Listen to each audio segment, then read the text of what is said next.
ప్రతి ఒక్కరు కూడా సుముహూర్తానికి యంత్రస్థాపన చేసుకోవాల్సి ఉంటుంది. మనకు 7 గంటల 14 నిమిషాలకు సుముహూర్తం ఉంది. ఆ టయానికి కరెక్ట్ గా 7 గంటల 14 నిమిషాలకు యంత్రస్థాపన అనేది జరుగుతుంది. కాబట్టి దాన్ని అనుసరించి మీరందరూ కూడా ఏమేం చేసుకోవాలి ఎట్లా అనేది మీ అందరికీ కూడా తెలియజేస్తాను.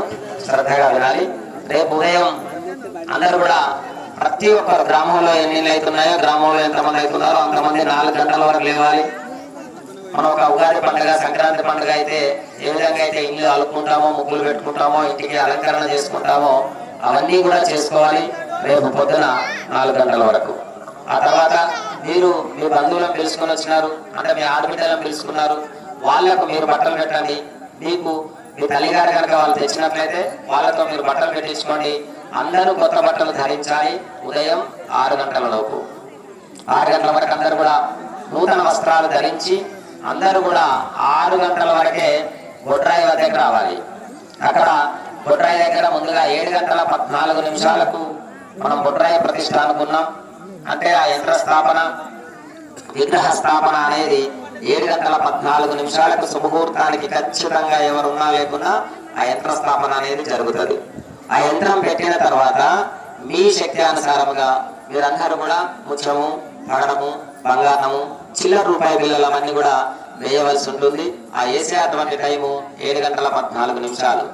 ఆ తర్వాత ఒక 10-15 నిమిషాలలో విగ్రహాలు పెట్టేసి అందులో సిమెంట్ అవన్నీ వేస్తాం. ఆ తర్వాత మీరు వచ్చినా కూడా అవి వేయడానికి అవకాశం ఉండదు. మనం లక్షలు కోట్లు సంపాదించినా, ఎన్ని ఆస్తులు సంపాదించినా మనం ఉంటున్నాం, వెళ్ళిపోతాం. కానీ మనం వేసే రూపాయి ఏదైతుందో, మనం వేసే ముత్యమో, పగడమో, బంగారమో, ఓ చిల్లర రూపాయి బిల్లు ఏదైతుందో, బొడ్రాయి మన ఊరున్నంత కాలం, మన బొడ్రాయి ఉన్నంత కాలం మనం వేసిన లక్ష్మి ఏదైతుందో అక్కడే ఉంటది. కాబట్టి మీరందరూ కూడా వేసే ప్రయత్నం చేయండి 7 గంటల 14 నిమిషాలకు. కాబట్టి ప్రతి ఒక్కరు కూడా అక్కడికి వచ్చి అక్కడ యంత్రం పెట్టగానే ఈ యొక్క చిల్లర రూపాయి బిల్లులు దాంట్లో వేయండి. అవి శాశ్వతంగా ఉంటాయి. అదే భూలక్ష్మి. ఆ లక్ష్మీదేవి మనల్ని ఎప్పుడు కూడా సంరక్షిస్తుంది. అలా ఆ 7 గంటల 14 నిమిషాలకు బొడ్రాయి ప్రతిష్ఠ అయిపోతుంది. 8 గంటల వరకు అక్కడి నుంచి మరి సమాప్తం చేసుకుంటాం. 7 గంటల 14 నిమిషాలకు ఇక్కడ, ఆ తర్వాత కనకదుర్గమ్మ అమ్మవారి ప్రతిష్ఠ కూడా అయిపోతుంది. అందరం కూడా 9 గంటల వరకు అక్కడ కార్యక్రమాలన్నీ చేసుకొని 9 గంటల వరకు అందరూ కూడా శివాలయం దగ్గరికి వస్తాం. మన రుద్రేశ్వర ఆలయం, మన ఆలయం పేరు రుద్రేశ్వర ఆలయంగా నామకరణం చేసుకున్నాం. ఆ రుద్రేశ్వర ఆలయం దగ్గరికి 9 గంటలకు వస్తాం. ఇక్కడ పూజా కార్యక్రమాలన్నీ కూడా అయిపోయిన తర్వాత ముందుగా శివలింగం, నంది, శిఖర కలశం ఇవన్నీ కూడా ప్రతిష్ఠ చేసుకుంటాం. నవగ్రహాలు ప్రతిష్ఠ చేసుకుంటాం. ధ్వజస్తంభం ప్రతిష్ఠ చేసుకుంటాం. ఆ ధ్వజస్తంభం యంత్రం పెట్టిన తర్వాత ధ్వజస్తంభం ఉంది. అందులో కూడా చిల్లర రూపాయి బిళ్ళలు కానీ, ముత్యం కానీ, పగడం కానీ, బంగారం కానీ మీరు తెచ్చేటువంటి ఏదైతుందో ఆ వస్తువులు కూడా అందులో ధ్వజస్తంభం యొక్క గర్తంలో వేయాల్సి ఉంటుంది. అక్కడ యంత్రం పెట్టిన తర్వాత అక్కడ కూడా యంత్రం పెట్టుకొని విగ్రహం పెట్టుకుంటాం, ధ్వజస్తంభం నిలబెట్టుకుంటాం. నిలబెట్టిన తర్వాత వాటన్నిటికీ కూడా పూజా కార్యక్రమాలు, ప్రాణ ప్రతిష్ఠ, దృష్టి స్థాపన ఇత్యాది పూజా కార్యక్రమాలన్నీ కూడా 2 గంటల వరకు అయిపోతాయి. ఆ తర్వాత పూర్ణాహుతి ఉంటుంది. ఆ తర్వాత పార్వతుల కళ్యాణం. మనం మొదటిసారి శివాలయం ప్రతిష్ఠ చేసుకుంటున్నాం కాబట్టి పంచలోహ విగ్రహాలు కూడా వచ్చినాయి కాబట్టి ఉదయం 11 గంటలకు ఆ పార్వతీ పరమేశ్వరుల యొక్క కళ్యాణ కార్యక్రమం ఉంటుంది. శివపార్వతుల కళ్యాణం ఉంటుంది 11 గంటల నుంచి 12 గంటల వరకు. ఆ 12 గంటల తర్వాత అదేవిధంగా 10 గంటలకి ఇక్కడ యంత్రస్థాపన కాగానే మీరు ఆడపడుచులు అందరూ కూడా ఇంటి దగ్గర నుంచి అక్కడ బొడ్రాయి కాడికి గుమ్మడికాయ తీసుకొచ్చుకొని ఇక్కడ ధ్వజస్తంభం పెట్టగానే ఇది చూసి అక్కడికి వెళ్ళిపోయి ఆ మీరు ఏదైతే గుమ్మడికాయ ఉంటుందో ఆ గుమ్మడికాయను, పూర్తి గుమ్మడికాయను తీసుకొచ్చి ఆడపడుచులే పూజ చేయించుకొని ఆ ఆడపడుచులే తీసుకెళ్లి మీ ఇంటికి కట్టుకోవాలి. ఆడపడుచులే ఆ గుమ్మడికాయ యొక్క పూజ చేయించుకోవాలి.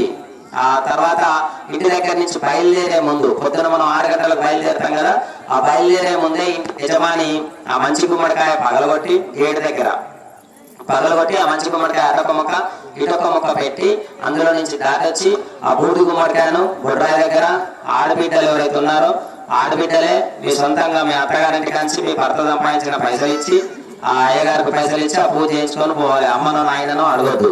మీ భర్త పైసలు మీ అత్తగారింటికి నుంచి తెచ్చిన పైసలు ఇచ్చి పూజ చేయించుకొని ఇంటికి తీసుకెళ్లి మీ ఇంటికి కట్టేయాల బూడి గుమ్మడికాయ.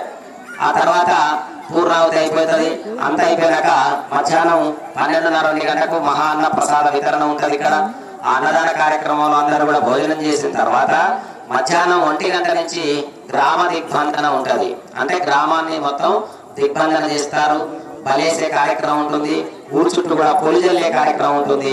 మీ చుట్టాలు ఎవరు వచ్చినా, ఇంకా ఎవరైనా వచ్చేటువంటి వాళ్ళు ఉన్నా, ఎవరైనా సరే మధ్యాహ్నం 12 గంటల లోపు మాత్రమే గ్రామానికి అనుమతించబడుతుంది. కాబట్టి ఎవరైనా వచ్చే వాళ్ళు ఉంటే మధ్యాహ్నం 12 గంటల లోపే రప్పించుకోండి. ఆ తర్వాత సోమవారం ఉదయం 6 గంటల తర్వాత మళ్ళీ ఓపెన్ చేస్తారు.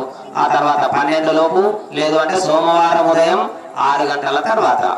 ఇది సమయం. ఆ సమయానుకూలంగా మీరందరూ కూడా కార్యక్రమాలు చేసుకొని గ్రామాభివృద్ధిలో తోడ్పడి అమ్మవారి యొక్క సంపూర్ణమైనటువంటి అనుగ్రహానికి పాత్రలు కావాల్సిందిగా తెలియజేస్తున్నాం. ఏదైనా సరే ప్రతిష్ట మరలా మనం చూడలేము. ఒక గంట నిద్ర లేకున్నా ఇబ్బంది లేదు. కొట్రాయిని మళ్ళీ మనం పెట్టాము, ధ్వజస్తంభం మళ్ళీ మనం పెట్టాము. కాబట్టి అన్ని సమయానుకూలంగా వచ్చి వీక్షణ చేయండి, చూడండి. ఎందుకంటే ఈ ధ్వజస్తంభం నేనే పెట్టినా అని మనం జీవితకాలం చెప్పుకోవచ్చు, చూడొచ్చు. ఇది మేము మా చేతుల మీదుగా పెట్టినాము, అందులో నేను ₹1 బిల్లు వేసిన అని. ఇవన్నీ కూడా మనకు శాశ్వతంగా గుర్తుండిపోయేటువంటి అంశాలు. కాబట్టి ప్రతి ఒక్కరు కూడా సమయానుకూలంగా వచ్చి ఆ యొక్క ప్రతిష్టా కార్యక్రమాలలో పాల్గొనవలసిందిగా, పాల్పంచుకోవాల్సిందిగా తెలియజేస్తున్నాం. అదేవిధంగా రేపు మధ్యాహ్నం ఇక్కడ అన్నప్రసాద వితరణ అవన్నీ అయిపోయిన తర్వాత బోనాల కార్యక్రమం ఉంటుంది. ఆ బయట వాళ్ళు చెప్తారు మీకు ఎట్లా బోనం ఏంది చేయాలి, ఎట్లా ఉండాలి ఏంది అనేది అంతా వివరణ వాళ్ళు చేస్తారు. మధ్యాహ్నం తర్వాత అంటే 3 తర్వాత బోనాల కార్యక్రమం ఉంటుంది. అది బొడ్రాయి కాడ ఒకటి, దుర్గమ్మ కాడ చేసుకునే వాళ్ళు దుర్గమ్మ కాడ ఒకటి, అలా 2 బోనాలు. ఆ 2 బోనాలు ఎట్లా ఉండాలి ఏంది అనేది అంతా కూడా ఆ బయలు చెప్తారు. బోనాలు చేసే కార్యక్రమం ఉంది. అది ఏ విధంగా ఉండాలి అనేది రేపు పొద్దున వాళ్ళు మీకు వివరణ చేస్తారు. దాని ప్రకారం వండుకొని ముందుగా బొడ్రాయి కాడ, తర్వాత దుర్గమ్మ కాడ పెట్టి ఎట్లా చెల్లించాలి, చప్పులు ఎట్లా వస్తాయి ఏంది అనేది అంతా కూడా మీకు మైకులలో ఎప్పటికప్పుడు అనౌన్స్మెంట్ చేస్తారు. పూజ చేసే బాధ్యత నాది కాబట్టి పూజలు ముచ్చట చెప్పిన ఆ బొడ్రాయికి బోనము, ఇతరమైన కార్యక్రమాలంతా కూడా బయళ్ళ వాళ్ళ కార్యక్రమం. వాళ్ళు ఎట్లా చేయాలనేది వాళ్ళు చెప్తారు. సరేనా? ఇప్పుడు పూజ చేస్తున్నటువంటి వారందరూ కూడా గాజులు ఉన్నాయి, గాజులు మీరే వేసుకోవాలి, జాకెట్ ముక్క మీరే పట్టించుకోవాలి. 2 కుడకలు వచ్చినాయి, 4 ముక్కలు వచ్చినాయి, 4 మీరే తీసుకెళ్ళండి. మీ పూజా సామాగ్రి అంతా కూడా మీరే తీసుకెళ్ళండి. అయ్యవార్లకి దక్షిణ ఇచ్చి దండం పెట్టుకోండి. ఇక్కడ ప్రసాదం పెడతారు, ప్రసాదం తీసుకోకుండా ఎవరు